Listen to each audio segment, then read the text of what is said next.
नमस्कार दोस्तों, मैं विनोद चचौंदिया आपका स्वागत करता हूं एक बार पुनः चचौंदिया क्लासेज में।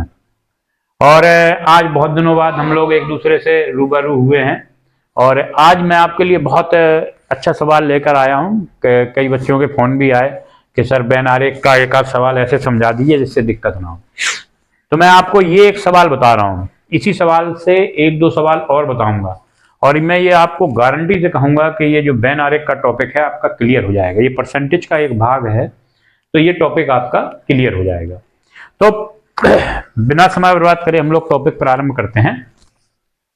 ये कहता है कि एक परीक्षा में 70% विद्यार्थी गणित में और 60% विद्यार्थी अंग्रेजी में पास हैं। यदि 10% विद्यार्थी दोनों विषयों में फेल हों तो ज्ञात कीजिए कितने परसेंट विद्यार्थी दोनों विषयों में पास हैं। सवाल ऐसा आता है, आपसे ये भी पूछ सकता है कि गणित में कितने विद्यार्थी फेल हैं, अंग्रेजी में कितने विद्यार्थी फेल हैं। तो इसमें से कम 10 सवाल आपके बनते हैं, तो मैं 10 सवाल आपको निकालना बता दूंगा। तो सवाल को बड़े ध्यान से देखना, क्योंकि एक बार सवाल आपको डायग्राम से देखना पड़ेगा। डायग्राम आपको समझ में आ गया तो बैन आरेख के पूरे सवाल आप देखते ही उत्तर मारेंगे। जैसे इस सवाल का उत्तर मैं देखते ही मार दूंगा कि 40% है। आप कहोगे कैसे, तो मैं बता देता हूं 70, 60, 130, 10, 40, 40%। अब आप कहोगे ये जोड़ा क्यों, कहीं कहीं इसको घटाना भी पड़ता है, कहाँ क्या करना पड़ता है वही बताएंगे, क्योंकि मुझे ट्रिक पता है। मैंने बैन आरेख को बेसिक से देखा है, इसलिए मैंने इसको बिना ट्रिक के जोड़ के उत्तर निकाल दिया। अब आपको क्या है, आपको पता नहीं तो आप कैसे निकालोगे, तो वही मैं आपको बता रहा हूं। तो बड़े ध्यान से हम लोग इस टॉपिक को प्रारंभ करते हैं। चलिए, आवाज आ रही होगी, आवाज आ रही है? ठीक, चलिए देखिए ये है। यहां पर हमने क्या किया, एक ये थोड़ा नीचे ले लेते हैं जिससे समझ में आए, ऊपर ज्यादा ले लिया। यहां सवाल लिखा है। देखिए मैंने इसको पहले तो एक डायग्राम टाइप में बना लिया, ये देखिए पूरा। ठीक, अब ये पूरा एक डायग्राम हो गया और इसकी जो वैल्यू है, परसेंटेज चल रहा है पूरे की, कितनी है हम कहेंगे 100% या 100 जो भी मानना हो। इसमें दो गोले हैं, कौन कौन से, एक तो गणित के विद्यार्थी हैं और एक किसके विद्यार्थी हैं, इंग्लिश के विद्यार्थी हैं। यानी एक गणित के हैं और एक इंग्लिश के। तो देखिए मैंने एक गणित का विद्यार्थी बना दिया और मैंने एक इंग्लिश का विद्यार्थी बना दिया। क्यों ये दोनों गोले काटे, क्यों आपस में अलग अलग क्यों नहीं किए? क्योंकि उसने ये भी पूछा है कितने ऐसे विद्यार्थी हैं जो दोनों विषयों में पास हैं। ये देखिए, तो यहां पर ऐसा एक जगह होगी जहां पर दोनों विषय ऐसे होंगे जहां दोनों विद्यार्थी पास होंगे। तो ये डायग्राम जो है हम लोग ने समझ लिया। अब इस डायग्राम में कहां क्या है ये समझ लें। ये मैथ का गोला मान लेते हैं, यानी गणित का। तो इसमें दो लोग होंगे, मैथ में पास और मैथ में फेल। इसी प्रकार अंग्रेजी में और अंग्रेजी में फेल। यहां हो गया। ये जो गोला मैंने अभी बताया कि ये जो होगा मैथ में भी पास होगा और इंग्लिश में भी पास होगा। यहां जितने नालायक बच्चे होते हैं, दुष्ट टाइप के, फेल वाले, वो कहां बैठते हैं, कोने में बैठते हैं, जाके बैठते हैं कि नहीं बैठते हैं। तो जो फेल वाले होंगे वो यहाँ मैथ में भी फेल हैं और इंग्लिश में भी पास हैं। ये वैरायटी अलग है, ये स्पेशल वैरायटी है, इसका राजकाज अलग किनारे में चलता है। तो ये फेल वाली है। अब देखो यहां पर एक और गोला मिल रहा है, ये अगर इतना हम मूड ले तो ये देखिए, आपको मैं बताता हूं, डॉट डॉट कर देता हूं जिससे आपको दिमाग में रहे। ये वाला मिल रहा है आपको, ये इतना भाग। इसी प्रकार इतना ही भाग आपको किसमें मिल रहा है, इंग्लिश वाले में। ध्यान से देखना, तो ये जो एक बार समझना है, बार बार नहीं, समझ मिल रहा है। ये जो है ये है केवल, क्या है, केवल, और ये भी केवल। हाँ, ये जो गोला है केवल मैथ में पास और केवल अंग्रेजी में फेल, केवल अंग्रेजी में पास और केवल, हाँ ठीक, क्लियर। अब अगर ये आपको समझ में आ गया तो ये समझ लीजिए आप पूरा सवाल हल कर लेंगे। अब मात्र इसका प्लेस आपको पता होना चाहिए कहां क्या है। ठीक है, ये गोला बहुत महत्वपूर्ण था, केवल वाला। ठीक है, अब हमें दिया क्या क्या है उसको रख लेते हैं। मान क्या क्या दिया है, उसने कहा मैथ में 70% विद्यार्थी हैं। अब ये ध्यान रखना, मैथ में 70% हैं तो इसमें इंग्लिश में भी पास होंगे। भाई कई विद्यार्थी ऐसे होंगे जो इंग्लिश में भी पास होंगे लेकिन मैथ में भी पास हैं। तो मैथ में टोटल कितने पास हैं? 70%। तो फेल कितने होंगे? तो आप कहोगे फेल होंगे 30%, पक्की बात है। 70% पास है तो फेल कितने हैं? 30%। इंग्लिश में कितने पास हैं? 60%। तो फेल कितने होंगे? 40%। हो गया। अब दोनों विषयों में हमें ये वाला तो निकालना है कि दोनों विषयों में कितने पास हैं कितने। तो यहां पर हमने जो निकालना है उसको क्या मान लिया? यही तो निकालना है, दोनों विषयों में कितने पास हैं। तो ये पास वाला खाना हो गया। ठीक। अब तुम्हारे पास मैथ का पूरा वैल्यू कितना था? 70% पास। और दोनों में पास कितने हैं? पहले इसको भी लिख लेते हैं। ये कितना है दोनों में फेल? 10%। अब निकालते हैं। देखिए मैथ में कितने पास थे तुम्हारे पास टोटल? 70। और दोनों में x माना है अभी। तो जब दोनों में x माना है और टोटल 70 थे तो केवल मैथ में पास कितने होंगे? जो तुम कहोगे 70 माइनस x कहोगे। इसी प्रकार केवल अंग्रेजी में पास, अंग्रेजी में केवल कितने आ जाएंगे? 60। बहुत सुंदर, 60 माइनस x। क्लियर? हमारे पास क्या क्या वैल्यू है? केवल मैथ वाले और केवल इंग्लिश वाले। हमारे पास देखो इसमें मुख्य वैल्यू क्या है?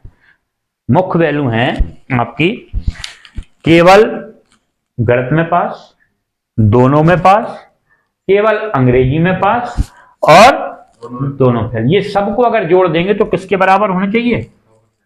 होने चाहिए कि नहीं होने चाहिए? तो हम इन सबको जोड़ के 100 के बराबर कर देते हैं। सबसे पहले केवल मैथ में, फिर दोनों में, और फिर केवल इंग्लिश में, और फिर दोनों में फेल किसके बराबर होंगे? 100 के बराबर। देखो ये और ये क्या हो गए? स्वाहा हो गए। 70 और 60 130 और 10 140 और माइनस x बराबर 100। x को उधर ले जाओ, 100 को इधर लाओ। 140 माइनस 100 बराबर x। तो 40 बराबर x, यानी x बराबर कितना आ गया? 40%। जो मैंने देख के निकाल दिया था वो ये तरीका था, मुझे पता था क्या करना है। ठीक है। अब इसका एक सरल ट्रिक भी मैं वो भी बताऊंगा, तो इसको नोट करना है कर लो, फिर मैं इसकी सरल ट्रिक बताता हूं। करो, करिए करिए, कोई दिक्कत नहीं, चलने दो। हाँ तो देखिए अगर इसी प्रकार के सवाल आपको परीक्षा में चाहिए, वो परीक्षा में लगाने हैं, तो इस डायग्राम को समझना जरूरी है। कहां पर दोनों विषयों में पास है, कहां पर दोनों विषयों में फेल है। और ये अगर आपको समझ में आ गया तो कोई दिक्कत नहीं। अगर ये वाली वैल्यू दी होती और ये निकालना होता तो इसको x मान लेते और बड़ी आसानी से हमारा उत्तर निकल आता। जो ना दी हो उसको x मान लो। अब आपसे यह पूछ सकता है, ये तो आ गई x 40%, एक मिनट होल्ड करना बेटा, ये आ गई 40%, आ गई x की वैल्यू 40%। अब पूछ सकता है प्रश्न क्या निकाल, कहेगा केवल गणित में पास छात्रों की संख्या निकालो, तो क्या आएगी? 30%। Very good. वो कहेगा केवल अंग्रेजी में पास छात्रों की संख्या निकालो, तो 60 में 40 घटाएंगे कितना आएगा? 20%। क्लियर? बात समझ में आ रही? हाँ करो, फिर आगे बताते हैं कुछ।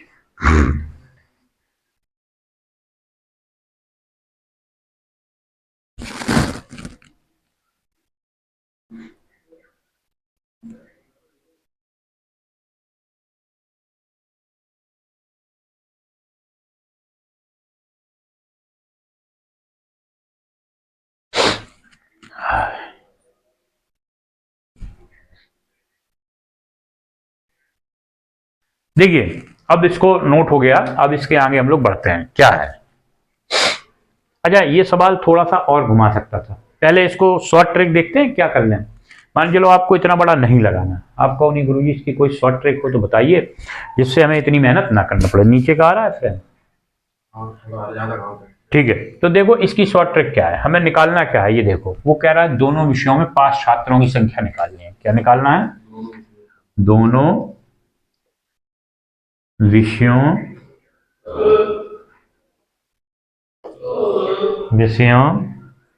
में, इतना काय आदमी खा लेता है कि डकार आती है। दोनों विषयों में पास छात्रों की संख्या,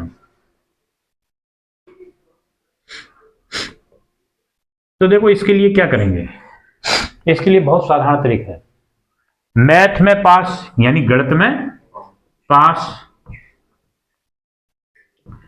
छात्र, फिर इंग्लिश में पास,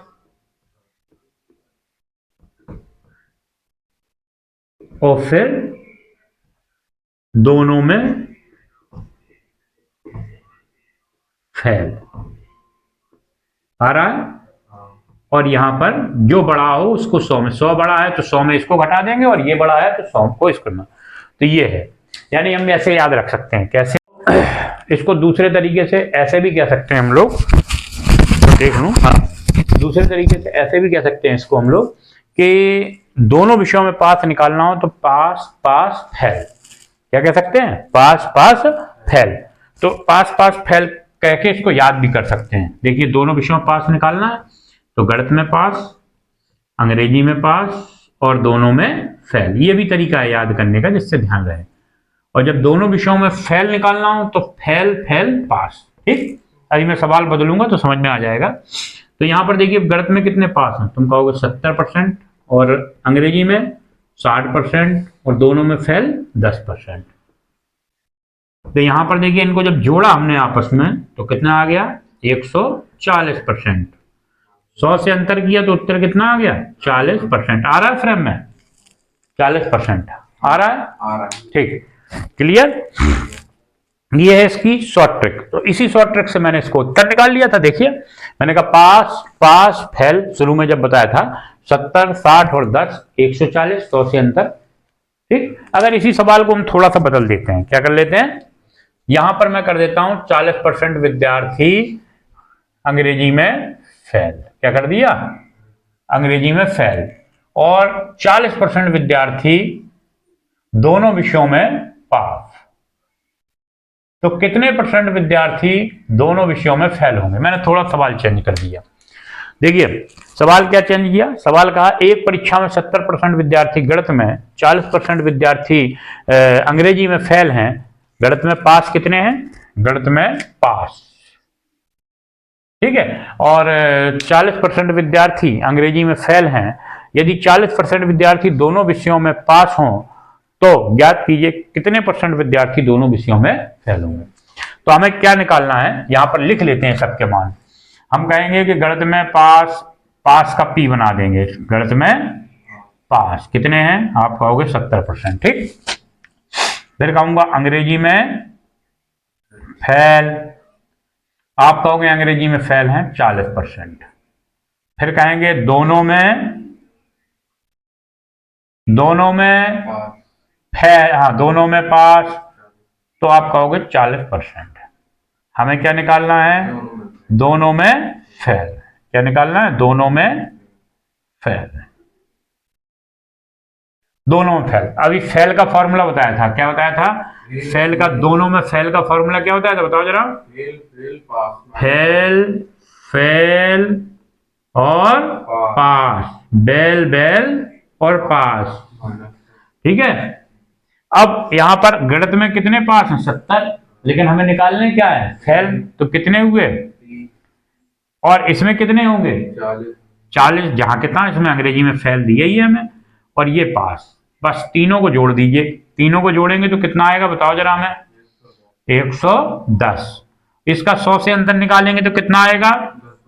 10%। तो जब 110 का 100 से अंतर निकाला तो कितना आ गया अपना? 10%। तो कितना आया? 10% क्या है? फेल। तो ये थोड़ा सा सवाल बदल दिया था। तो आपको बस ये पकड़ के चलना है। क्या पकड़ के चलना है? फेल फेल पास, पास पास फेल। अगर इसको पकड़ के चलेंगे तो सवाल आपका कहीं पर गलत नहीं होगा। अच्छा, और क्या पूछ सकता है ये भी देख लें। आपको ये देखना है कि कहां कहां से प्रश्न आ सकते हैं। अब मैं बताता हूं इस सवाल को थोड़ा सा और बदल के। देखिए, पहले इसको यहां बदल देता हूं। यही है, थोड़ा सवाल और बढ़ा देता है। क्या देता है? दोनों विषयों में पास छात्रों की संख्या, दोनों विषयों में पास छात्रों की संख्या, छात्रों की संख्या 200 है। कितनी है? तो अब तो के आगे प्रश्न मैं पूछूंगा, आपको उत्तर बताना है, ठीक। मैं कितने प्रश्न पूछूंगा, आप लोग एक एक करके नोट करते जाइए, उत्तर मैं बताता जाऊंगा, ठीक। तो पहले मैं इसको थोड़ी जगह कर लेता हूं, डायग्राम नहीं मिटा लूंगा, डायग्राम अभी हम लोगों के काम का है।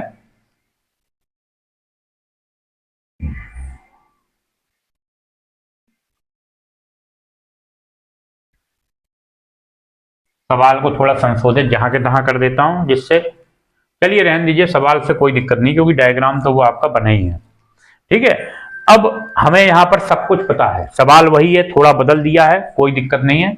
यहां पर डायग्राम वही है, यहां पर हमने दोनों विषयों में पास छात्रों की संख्या कितनी निकाल ली थी, 40%, मैंने लिख दी। अब पहला प्रश्न क्या बनता है, सवाल जब पूरा इतना हो गया, तुमने 40% दोनों विषयों में पास छात्रों की संख्या भी निकाली पहले सवाल में, दूसरे में तुमने दोनों विषयों में फेल छात्रों की संख्या भी निकाली, लेकिन और प्रश्न कहां से आएंगे, और प्रश्न क्या पूछ सकता है, यह भी पूछ सकता है आपसे। पहला प्रश्न, मैं उसी के ऊपर चर्चा करता हूं। पहला प्रश्न पूछ सकता है कुल छात्रों की संख्या, कुल छात्रों की संख्या, पहला प्रश्न, इसके ऊपर चर्चा करते हैं, कुल छात्रों की संख्या। तो आप कहोगे, देखो आप कहोगे कि ये जो 200 है वो किसके बराबर है, वो इसके बराबर है ना। तो आप कहोगे 40% जो है किसके बराबर है? तो 100% किसके बराबर होगा,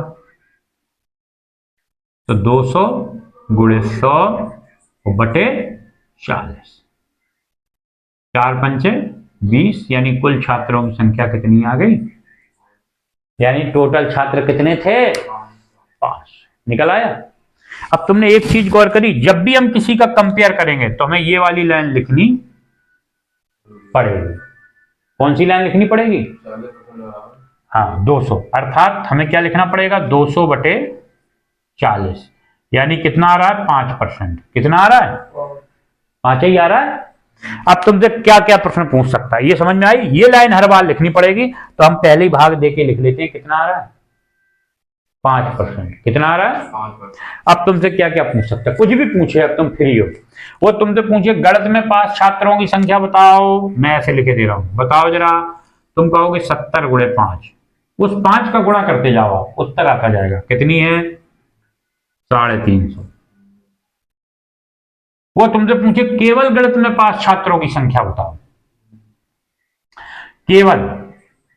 केवल का अर्थ है, केवल का अर्थ है आपका 70 माइनस 40, अर्थात 30%, और गुणे, तो केवल गणित में, अब देख लेते केवल वाला, केवल में क्या है, आपको जाएगा मैथ में पास कितने हैं, तो आपका 70 माइनस 40 बराबर कितना आ गया, 30, 30 गुणे 5, 150। वीडियो कटने के कारण मैंने दोबारा इसको लिखा है, तो केवल में कितने आ गए, 150। इसी प्रकार मैंने ये भी गणित में, जो कि गणना वीडियो बन गया था वो कट गया था, गणित में पास 60 माइनस 40, 20, 20 गुणे 5 बराबर 100। तो ये जो हमने 5 का गुणा किया है हर जगह, कहीं भी आप करके देख लो उत्तर आ जाएगा। अच्छा, आपसे पूछेगा कि मैथ में और इंग्लिश में फेल छात्रों की संख्या, सॉरी, मैथ में और इंग्लिश में फेल छात्रों की संख्या, तो आप कहोगे 10 गुणे 5 कितनी आ जाएगी, 50। आपसे कहेगा कि ये बताइए कि अंग्रेजी में पास छात्रों की संख्या, तो आप कहोगे 300। अंग्रेजी में फेल छात्रों की संख्या आप कहोगे 200। अर्थात आप कहीं भी किसी भी प्रकार से इस सवाल का कोई भी उत्तर निकाल सकते हो। मेरे हिसाब से इस टॉपिक में अब ऐसा कोई भी प्रश्न नहीं है जो आप नहीं निकाल सकते हो, और आशा करता हूं कि ये टॉपिक आपको समझ में आया होगा। मैं मैथ के ऐसे ही टॉपिक आपके लिए लेके आता हूं, लेकिन जीके के टॉपिक एक पीपीटी मैं बनाता हूं और पीपीटी पे डालता हूं, बहुत महत्वपूर्ण टॉपिक हैं और वो परीक्षा उपयोगी भी आपके लिए रहते हैं। इतने महत्वपूर्ण प्रश्न रहते हैं कि जो वनडे एग्जाम में आपके ऑप्शनल प्रश्न पूछे जाते हैं, बहुत उपयोगी रहते हैं। और मैथ के इनको बड़े ध्यान से समझिए, समझ में नहीं आता है तो 2-3 बार इसको देखिए, जिससे आपको टॉपिक क्लियर हो जाएगा। और अगर नहीं देखते हैं, ऐसे टाइम पास करके निकलते हैं, मेरा नहीं किसी का भी टॉपिक लाइव कोचिंग में या आप सामने बैठ के, तो फिर बस यही कहेंगे ये दुख है, ख़त्म नहीं हो रहा है, और ये दुख ख़त्म नहीं होगा, आपका बढ़ता ही चला जाएगा अगर आप मेहनत नहीं करेंगे और समय नहीं देंगे गणित को, क्योंकि गणित बहुत ही आनंदित विषय भी है और बहुत ही कष्टकारी विषय भी है। तो आनंदित बनाना और कष्टकारी बनाना दोनों आपके हाथ में है। मेहनत करेंगे तो ये आनंदकारी बन जाएगा, और मेहनत नहीं करेंगे तो ये कष्टकारी बन जाएगा। ठीक है, मेहनत क्या होती है? मेहनत डड़े नहीं लगानी है, आपको 2 घंटा इसके ऊपर काम करना है, लगाना है, बार बार प्रैक्टिस करना है, क्योंकि करत करत अभ्यास के जड़मत होत सुजान, और रसरी आवत जाते सिल पे परत निशान। जय हिंद, जय भारत। कल फिर इसी प्रकार के वीडियो के साथ मैं आपके सामने आऊँगा। तो आज के लिए बहुत बहुत धन्यवाद। जय श्री राम।